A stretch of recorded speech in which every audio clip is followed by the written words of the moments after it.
بسم اللہ الرحمن الرحیم۔ السلام علیکم۔ جی دوستو، جانتے ہیں خواب میں دھواں دیکھنے کی تعبیر۔ دھواں مشرق سے مغرب ہے، دھواں گھر میں ہے، دھواں دکان میں ہے، دھواں منہ سے نکل رہا ہے، دھواں شہر میں لگا ہے، دھواں آگ والا ہے، دھواں چنگاری سے ہے، دھواں چنگاری کے بغیر ہے، دھواں آگ کے بغیر ہے، یا پھر دھواں ہانڈی کے نیچے ہے، یا دھوئیں سے لوگوں کو عذاب پہنچ رہا ہے، لوگ بیمار ہو رہے ہیں۔ حضرت ابن سیرین رحمۃ اللہ علیہ السلام نے فرمایا کہ خواب میں دھواں ظالم بادشاہ ہے، اور اگر دیکھے کہ مشرق یا مغرب کی طرف سے بہت دھواں ہے، دلیل ہے کہ اس ملک کے لوگوں کا بادشاہ ظالم ہوگا، ظلم ستم اٹھائے گا۔ اور اگر دیکھے کہ دھواں دنیا میں اٹھا ہوا ہے اور آگ شعلے مار رہی ہے، دلیل ہے جہاں میں فتنہ پڑے گا۔ حضرت جابر مغربی رحمۃ اللہ علیہ السلام نے فرمایا کہ اگر دیکھے کہ شہر میں یا کسی ولایت میں بغیر آگ کے دھواں ظاہر ہوا، دلیل ہے کہ اس جگہ کو حق تعالیٰ کی طرف سے خوف ہوگا۔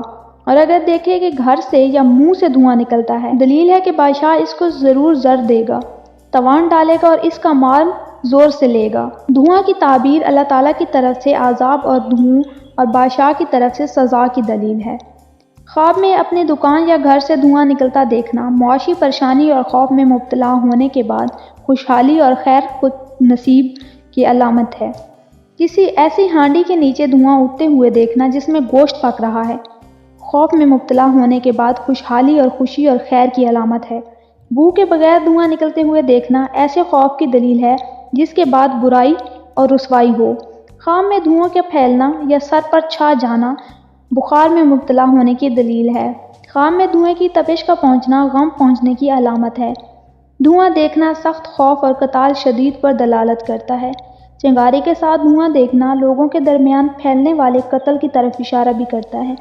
چنگاریوں کے بغیر دھواں دیکھنا جنگ کے بغیر یکجا ہونے اور قتال کے بغیر فتنہ واقع ہونے کی خبر دیتا ہے۔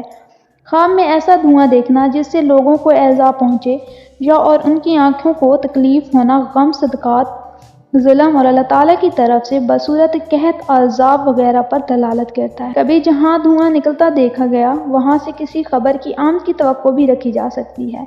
امید کرتی ہوں دوستو آپ کو آپ کے خوابوں کی تعبیر مل گئی ہوگی۔ فی امان اللہ۔